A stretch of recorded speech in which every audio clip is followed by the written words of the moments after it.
friends, welcome to From Healthy to Fit Part 1. So, really quick, we just got back from our honeymoon in Japan.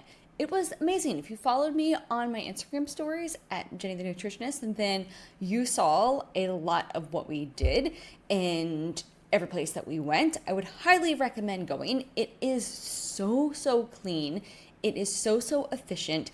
It is so orderly, and it is so safe. Like little 5-year-old kids would be walking home, taking the train through the city by themselves, and it kind of like makes you know that like, okay, humans are good people. And oh my gosh, everyone is so like thoughtful and intentional and respectful. So it's an incredible place. I highly recommend going. And the food's incredible. The shopping, the thrift shopping is like a whole scene. So that was amazing. And now I'm back and ready to share with you this series, the Healthy to Fit series, or From Healthy to Fit series. So here's the thing. I work with ladies that this is pretty much who they are and what they're doing. So all of my content, if you've been listening to the podcast, if you've seen any of my content and stuff that I put out, it's always related to this because that is who I work with in my program, Create Your Shape.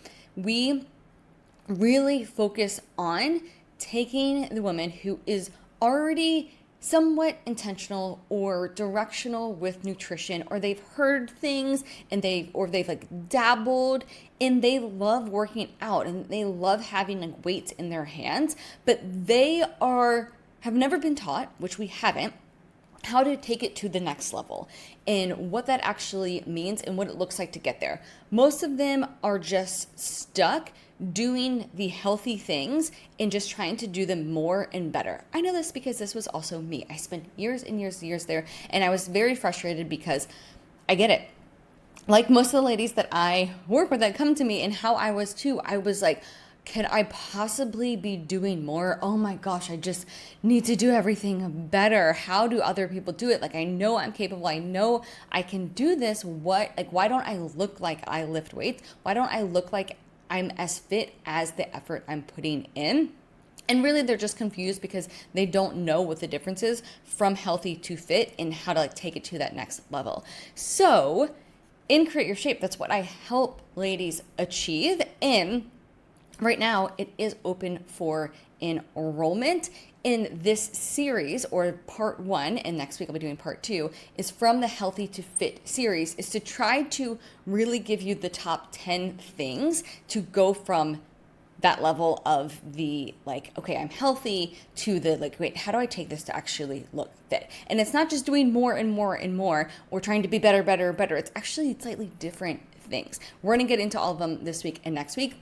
But this in Create Your Shape is where I actually work with my ladies, where we dive in and actually fine tune these things. And it is now open for enrollment. So if you're listening to it live, this is for the January class. And the sign up bonus ends on December 6th. So you want to go to jennythenutritionist.com/create-your-shape so you can get signed up and actually get started with the Create Your Shape training program. You can get started with the foundational guidelines, get your blood work done and your DEXA scan done. If those are two things that you want to do, those are optional, but I highly recommend them. So that way, when we get started in January, you're all set up and we are ready to go. So this is the program where I take ladies from healthy to understanding the science and the knowledge behind looking like you're fit, but then actually creating that shape and creating the lines and the curves in the definition.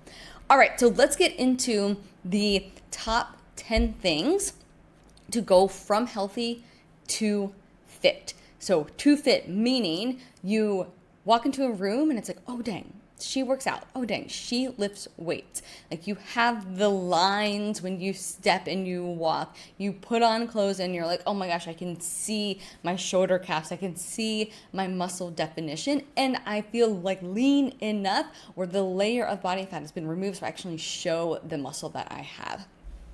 All right, today I'm covering the first 5. So number 1 is going from doing more to having a strategy. So going from just doing additional workouts, random cardio, doing extra abs at the end of every workout, doing your friend's workout, doing YouTube videos, trying new exercises, trying new different programs, adding different workouts, from going from that, or just, okay, I'm going to start tracking macros and then I'm just going to do it forever, or I'm going to try to do everything and try to do it forever. Going from that to having a specific strategy where every effort you put in intentionally aligns from a science perspective to building muscle and or decreasing body fat. So that way, every effort you can go down and say, I'm doing this because I know this build muscles, and I know that's the phase that I'm in that's going to help me build muscle, and then I'm going to do this that's going to help me decrease body fat, right? It's all very intentional. So you're not guessing about what you should be doing. It's a full strategy, like a whole strategy where every effort fits in that strategy. So that is number one. Have a strategy. When you have a strategy, you remove yourself from confusion and frustration to why isn't it working, and you go to like, okay, I'm doing this week.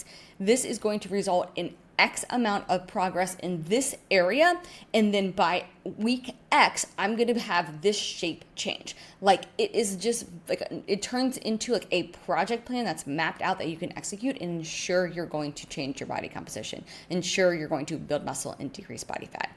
Have a strategy, have a strategy, have a strategy. There's a reason why that's number one. All right. Number two, using phases. So going from doing everything all of the time to having intentional phases. So instead of trying to build muscle and really focus on building muscle, and you're going to the gym and you're like, okay, I need to eat enough to build muscle. Okay, I need to do all of these things because that's when I'm focused on building muscle. But then you're also like, okay, but wait, I want to decrease body fat, so that I need to add on cardio, and then I need to eat cleaner, and then I need to eat less. Like, if you're trying to do it all at once, sure, when you want to become healthy, that's great, right? To do it all at once. That's like, because that's what you want to do forever. But then when you get into going from healthy to fit and really going to that next level, you want to break them up into phases where you're intentional to say, all right, right now I'm focused on building muscle. Every effort I put in is going to be intentional to building muscle, because nutrition is going to look different if you're building muscle versus if you are decreasing body fat. So then the next phase would be decreasing body fat, where your nutrition looks different. Maybe your training intensity or your training approach and your whole training strategy may look slightly different, and how you use cardio may look slightly different in those different phases.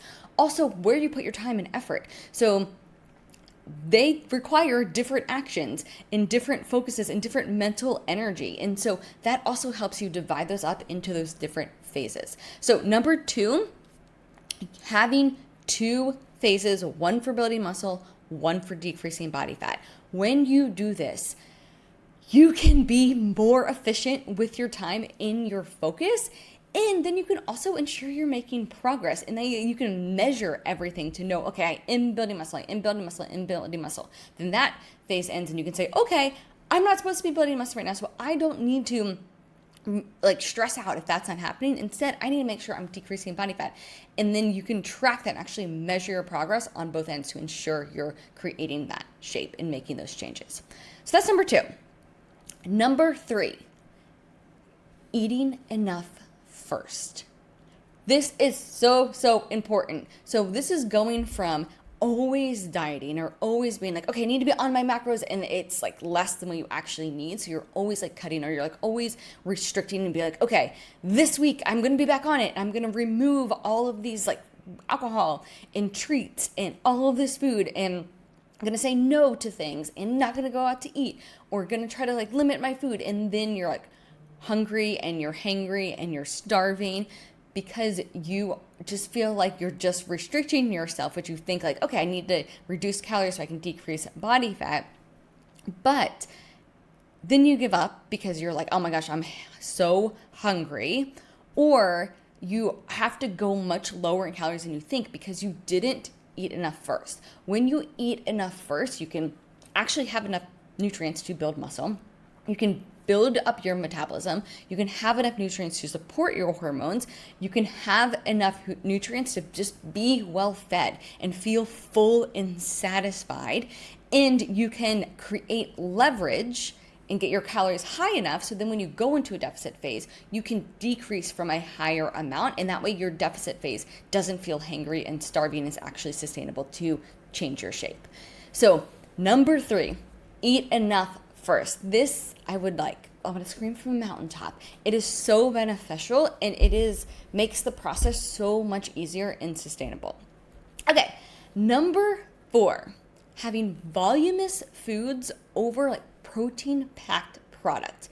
I know you guys have seen it. I know this used to be me all the time. I used to be like, protein pancakes. Oh, bacon has protein in it. Oh, beef jerky. Or, oh, these chips have 10 grams of protein in it. Now I'm seeing like sparkling water that has protein in it. Like just focusing on things that look good on the label, whether it's like protein-packed things or like whatever macro-friendly label that they have on it that just makes it look like it's like good for you or like hits your macros. But the problem here is that it is generally very dense foods. So it's like already protein that's already broken down. So you're not getting the volume in it. So when that happens, it generally makes you hungrier. Also, when these like protein-packed things are also paired with a lot of carbs and fats too. So like protein bars, for example, yeah, they have protein in them that's broken down, but also packed with a lot of carbs and a lot of fat. So when you eat that protein bar that's really dense, then you don't have many macros left when you're hungry to get in like real foods that are going to get in nutrients, are going to get in fiber, they're going to keep you full and satisfied. The other thing here too is then everything is combined. So like your macros aren't separated, so then they're all combined. So then when your like carbs or fat go up or they go down in a deficit phase, it makes it really tricky because people are like, well, what do I eat now? Or they have to reduce elsewhere, where like maybe in the real meals because they have this bar and then they're hungry and then they feel like this isn't sustainable.